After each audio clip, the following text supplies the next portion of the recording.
Pakita natin gano'ng kakapal yung alikabok. Pwede ka na magsulat dito. Ayan o, zero gravity, world class, windscreen. Pogi, pogi no? Bagong battery para kay H2. Pero ito, lithium, kaya mas magaan. Yung right away yun, nakita ka agad yung tab niya. Ayun, it's alive.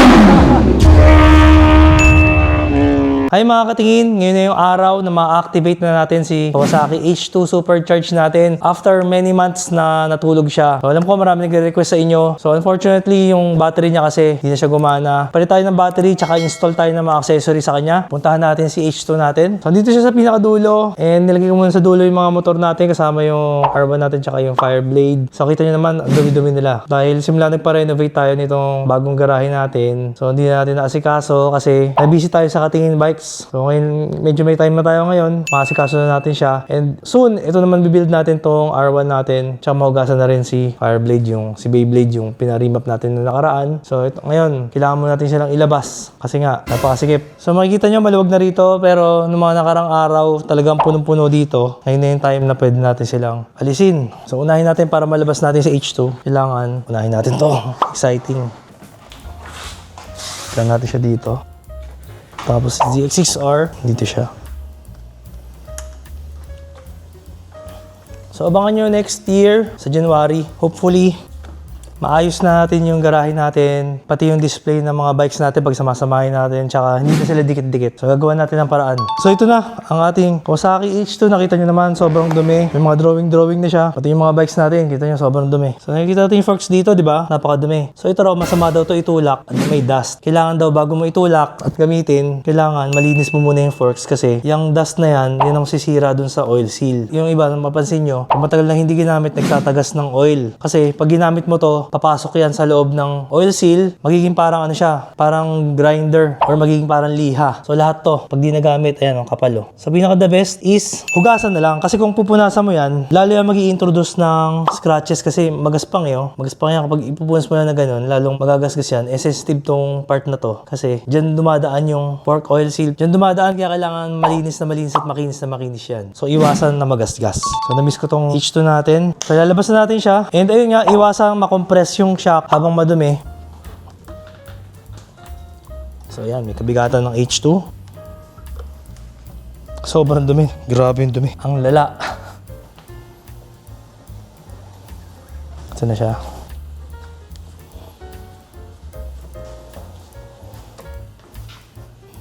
Grabe, nakakaawa naman H2 natin. Gawin natin, lagyan natin sa first gear. Tapos, modulate the clutch. So, kailangan dito dahan-dahan lang kasi medyo mabigat eh. Yan. Alright. Grabe, alikabok. Pakita natin gano'ng kakapal yung alikabok. Pwede ka na magsulat dito. Ayan o, grabe o. Okay, so ito yung gagamitin natin ngayon. High pressure washer na nakuha natin from Shopee. Nagustuhan ko dito kasi yung kasama niyang high pressure gun, maiksi yung dulo. Kasi nakikita niyo madalas mahaba. Ang hirap gamitin nun. Lalo sa motor, kailangan malapit ka sa motor. Limited yung space mo, maganda yung maiksi. Tsaka pag sa ilalim, madali mong bugahan yung ilalim. Nakakonect siya sa water container natin dyan. So for the first time, hugasan na natin siya. Pakita natin kung gano'ng kalakas yung pressure washer natin. Pwede mo siyang gawing patulis. Pag patuloy siyang ganyan, nakita mo yung mga dumi dyan, mga libag. Ayun o. Kaya niya linisin, pero delikado yun sa paint. So gagawin natin yung semi-wide lang, gaya nito. Gaya niyan. Para hindi magasgasan yung paint natin. So simulan natin. Yung right away yun, nakita ka agad yung tintab niya. Kaso magaspang pa rin. Marami nakadikit na mga buhangin pa rin, mga alikabok. Kaya kailangan natin yan babaran mamaya ng sabon.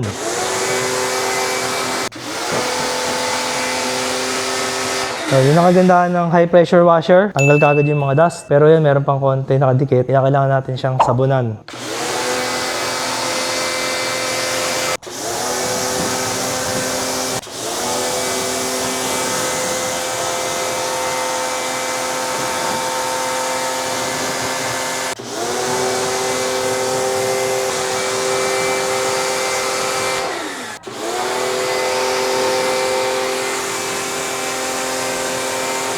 And just like that, malinis na siya, pero kailangan natin siya sabunan. Siyempre, kailangan natin itong foam gun na tinatawag. So, ito yung foam gun natin, lalagyan natin siya ng car shampoo. Tapangan natin yung concentration ngayon kasi parang gawin natin 2:3. 3 parts of water and 2 parts of shampoo. Tapangan natin siya. Medyo marami yung alikabok eh.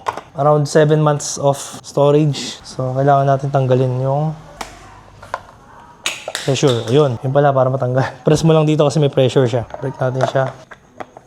Okay. Tapos may level siya dito. Lagyan natin sa pinakamalakas na level ng sabon.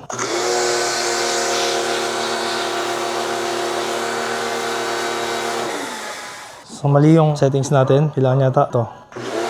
Ayun pala. Yan.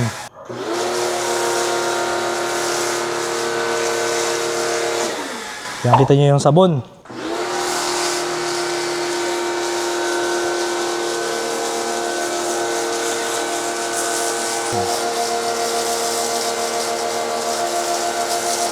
Para siyang na-cream pie.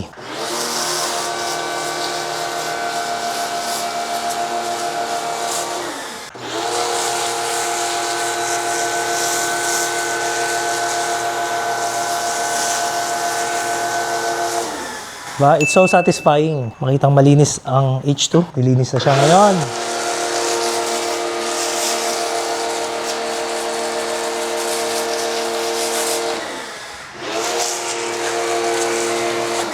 So ito, may natira pa. Dito pa pala, panel. So yung panel niya, madami din. Madami natin.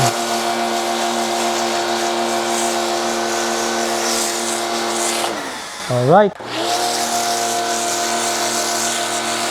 Ang daming talsik. Ayan, so halos naubos natin yung laman. So ngayon naman, bugahan natin siya ulit para matanggal na yung mga dust.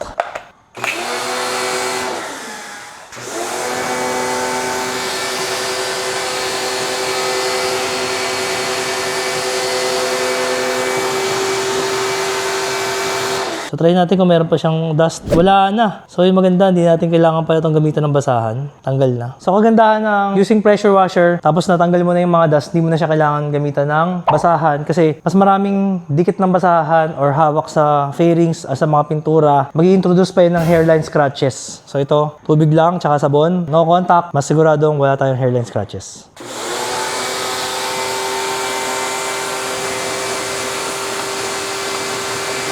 Try natin itong puan, wala. Malinis. Tanggal na rin yung mga dust.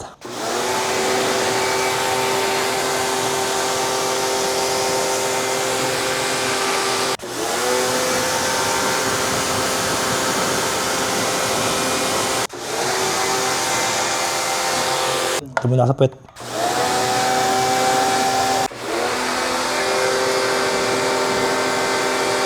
Check natin yung fork niya. Okay, malinis na.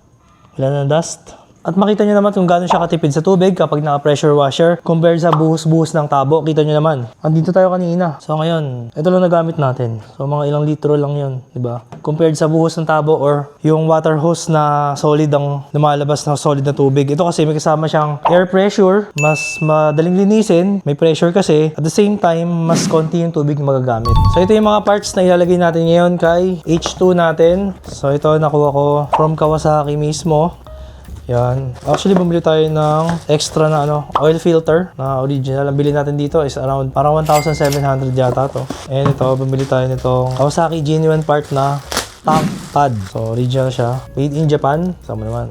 Ito actually ang stock na tank pad ng ZX-10R. So, bakit ito napili ko? Kasi, hirap pumanap ng tank pad na aftermarket. And at the same time, feeling ko maganda siya kasi, original siya na pang Kawasaki, although sa 10R. O, try na lang natin kung compatible. Tsaka makapal siya, tapos durable. Pero parang may halo siyang plastic. Pero ayun, magandang klase siya. Kalmot-kalmot ko.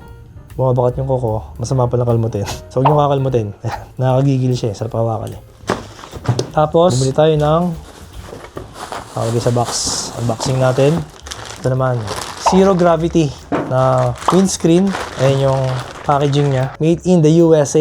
Zero Gravity Corporation, Kawasaki. 2015 and up. Para-paras lang naman kasi. Yung model nito is Corsa. So, tignan natin.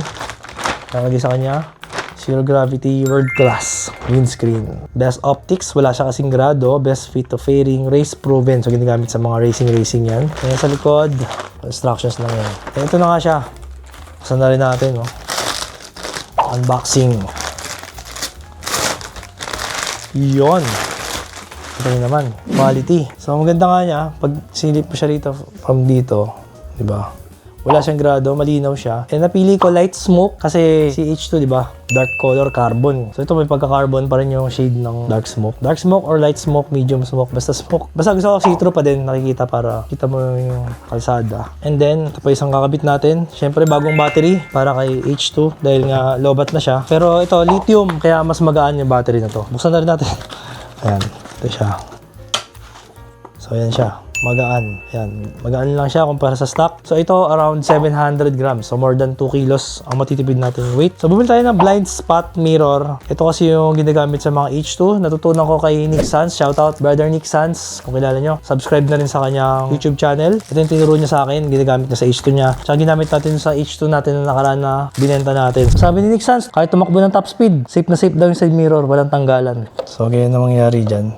Yan. Adjustable siya, kita nyo naman, na-adjust. Tsaka wide siya. So mamaya, kakabit natin siya. Let's go! So ito gagamitin natin, leaf blower. Medyo malaki. Pero ganda kasi nito, wala nang pagkaloba. Tapos meron siyang meron siyang levels dito. Lagay lang natin sa, meron siyang 1 to 6. Lagay lang natin siguro sa number 3. Try natin kung gumagana pa, no? Tagal ko hindi nagamit to eh. So gagamit tayo nito para iwas scratches din. Kasi syempre kung pupunasan mo, mas maraming contact, mas mag-i-introduce ng hairline scratches. Ito, wala kang contact. Try natin siya tuyuin.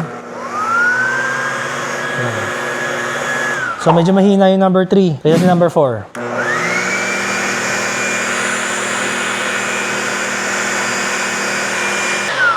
So, try natin number 5 na para malakas na talaga. Tingnan nyo kung gaano kalakas yung pressure niya.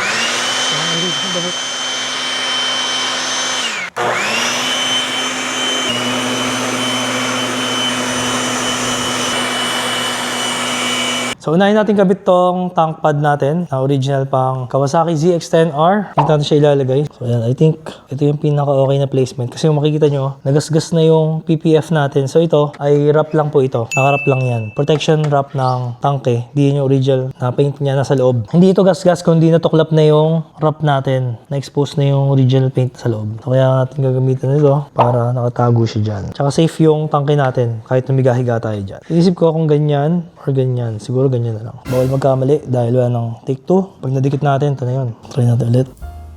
Ayan.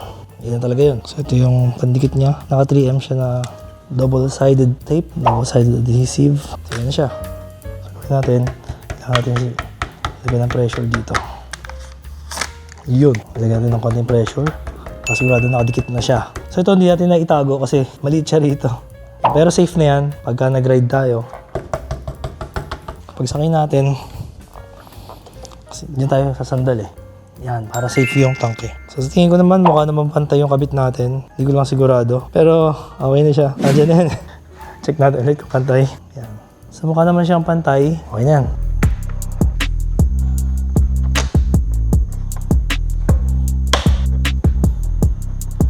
Yun.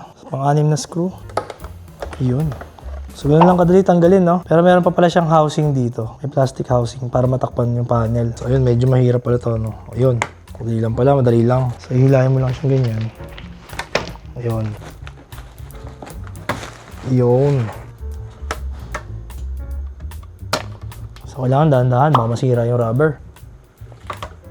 So, ito na yung old natin na windscreen. Sabihin natin yung itsura niya. Old versus new. Kita niyo naman yung difference. Makita yung difference, oh. Yung tinaas niya. Malaki yung meron tayong tataguan kapag nag-aero position tayo. Yung bili nga pala natin dito is parang 10,000 plus. So, dahil naka-expose na to, punasan na rin natin. So, ayan na siya. Mahirap ibalik. Hindi ko alam kung kailangan natin tanggalin to eh. So, mas mahirap siyang tanggalin. Itong mga rubber grommets, kailangan tanggalin isa-isa. Medyo matrabaho lang siya. Yung rubber grommet niya, siya na rin yung pinaka-mounting screw. Medyo madugo pala magpalit nito. Wala nang babaklasing fairing pero ito yung mga rubber grommets medyo madugo kasi kailangan pa siyang pwersahin, sungkitin. So salamat sa Suzuki para sa panungkit natin, Suzuki na susi. So yun, tanggal na. Gagawin natin, kailangan naman natin lagay isa-isa yung mga rubber grommets dito. So I think dito natin papadaanin siya. And then later, ito yung tutusok natin. So nakakita ko ng video sa YouTube. Pinakat nila yung part na to kasi mahirap talaga. Hindi nila pinapakita. Ayan, mahirap talaga siya eh. Masikip kasi talaga yung pwesto niya. Ayan. Nakaisa na tayo. And then siguro, gawin natin dito. Pupwersahin na lang natin siya para pumasok naman dun sa plastic na parang bracket natin. So tapusin na muna natin lahat to. Pakita ko sa inyo mamaya yung finished product kasi mag-board kayo sa procedure na to. So okay na, nakabit na natin yung 6 na rubber grommets. Ngayon naman, isa pang problema dito. Paglalagay dito sa plastic bracket. Medyo masikip na naman siya. So hindi ko lang kung paano natin ito papasok dito. Dahil nga masikip siya, kaya natin siyang sungkitin kung papasok dito. Ayaw pa rin. So yun, nagawa namin tatlo dito. So naisip ko yung technique, lagyan ng bolt dito para mahila natin yung rubber. Ayun oh, makahirap-hirap ah. Yan. So ito kasi yung hindi ko nakita sa YouTube. Lahat ng mga nagkabit, kinat nila. For sure nahirapan sila. Pero dito, for the first time sa ating channel, mapapanood nyo ang technique. So gamitin mo yung stock na bolt, tapos ilalagay mo siya sa ilalim. Supposed to be nasa ibabaw to. Pero ngayon sa ilalim natin siya ilalagay. Yan. Pag kumapit na yung thread niya, mga 3 ikot, hilahin mo lang siyang ganyan. Hila, tapos hila. Diba? At least meron tayo naipakitang technique. Ang pinagbabawal na technique. Pagka may H2 kayo at mapapalit kayo ng windscreen, ito yung gagawin nyo. Hila. And just like that, meron na tayong bagong windscreen sa H2. Mount na natin siya. Let's go. Ito na, na-excite ako. Dahil kakabit na natin yung bago niyang windscreen na matagal ko ng pangarap. Nagantay nga pala ako ng mga almost 1 month para dito sa windscreen natin. Kalimutan ko na. Ayun, ganun pala. Ayun. Pogi. Pogi, no? Kumain natin siya higpitan. Kuhanin muna natin yung mga mounting niya. So, pwede natin siya higpitan. Pag tumutunog na, tama na. Baka mabasag yung ating carbon fairing. Alright. So, tanggalin na natin to for the first time. Parang pinaka-warning niya. Yun, pogi. Grabe yun, napaka-pogi pa rin na itong zero gravity natin, no?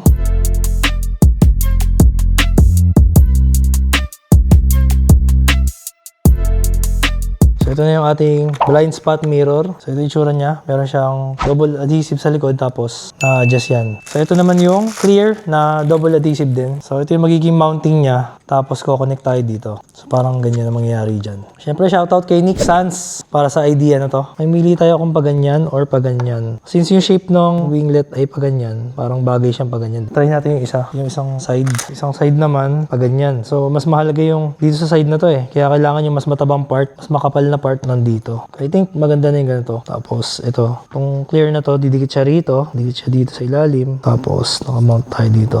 Hanapin lang natin yung pinaka part na kakapit siya dun sa adhesive. Dito yung pinakamalapit pala sa taas. So, ganyan. Okay, alam mo na. Wala natin siya ikat dito para makakapit tayo ng buong ganyan. So, ayan. Kinat natin siya.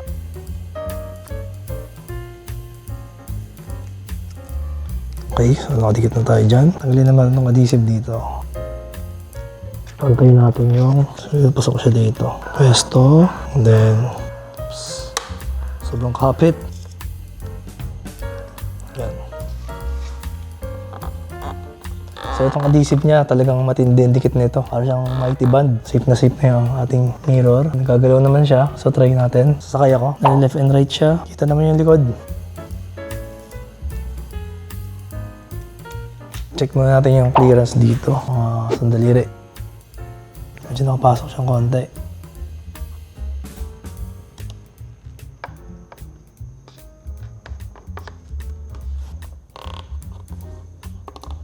Alright, mounted na siya. So ayan siya. Nagkabit na tayo dito ng charger para madali siyang i-charge. Nandito meron tayong dalawang Allen bolts. Kailangan natin tanggalin.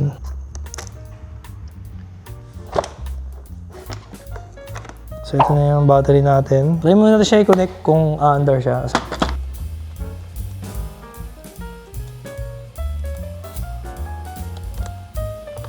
So yung quick connector natin, tanggalin na muna natin siya. Dito na muna siya yan. Hindi muna natin siya gagamitin dahil gagamit tayo ngayon ng lithium battery. Ito yung battery natin. Medyo malaki at mabigat. Ipapalit natin. Tingnan natin kung kasya. Nalagay natin ganyan. Masyado siyang maliit. Kailangan natin lagyan ng inside the box. May kasamang foam spacers. Try natin lagyan ng isa. Yun, mukhang goods na yung isang foam spacer. So nakabit na natin yung battery and try natin kung mag-start. Ayun, it's alive! Yun. So nakita niyo may odo niya, no? 2,800 odo lang. Si bihira talaga ito nagamit. Start natin for the first time after mga 7 months. Yun.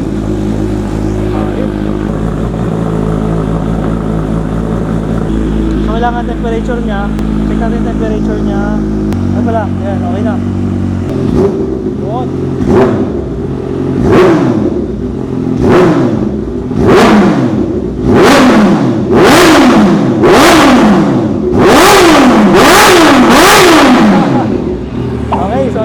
So ayun mga katingin, medyo nasigawan tayo ni Mrs. Katingin kasi 11 na pala ng gabi. So nakakaya sa mga kapitbahay. Pero excited ako at masaya ako kasi dun sa mga nagre-request po at syempre pinramis ko sa inyo na i-content natin si H2. So finally, napa-under na natin siya. And ngayon, mas magaan na siya. Syempre nagpalit tayo ng lithium na battery. Less 2 point something kilo sa kanyang weight. Tapos yung kompleto na, meron na tayong tank grip. Syempre ito yung zero gravity windscreen. Street legal na tayo kasi meron na tayong side mirrors. Siyempre alam naman natin kapag tong H2R carbon winglets wala talagang mirror. Kumbaga para siyang mirror delete para mag H2R look kasama to. Yung lower winglets. So ngayon street legal na siya. So ganyan na yung pormahan natin ngayon. Madali na tayo makakita sa likod. So ang gagawin ko sana, papaandarin ko pa sana sila Yamaha R1 dito. Tsaka si Fireblade. But unfortunately, sobrang late na nga. Tapos nakakaya sobra sa mga kapitbahay. So I'm sure galit na sila sa ginawa natin. Hindi ko napansin yung time. So, ginabi na tayo kasi. Dear neighbors, I'm sorry. Kailangan lang talaga i-content. Next time na lang, hugasan natin. Siguro pagsabay na natin sila. Tapos, mapastart natin si Yamaha R1, WGP natin. Na naka-SC project, maingay din to. Check natin kasi parang napanisan na siya ng gas. Tapos, yung injector niya parang medyo barado na yata. So, baka pa-check natin, tapos palinis natin yung injector kung kailangan. Tapos, paparimap natin siya kay Overdrive Moto. So, abangan nyo yung upcoming contents natin. At kung umabot ka na sa part na to ng video, baka pwedeng pakilike ng video at pakisubscribe sa ating channel para makagawa pa tayo ng mas maraming solid and quality contents. Thank you!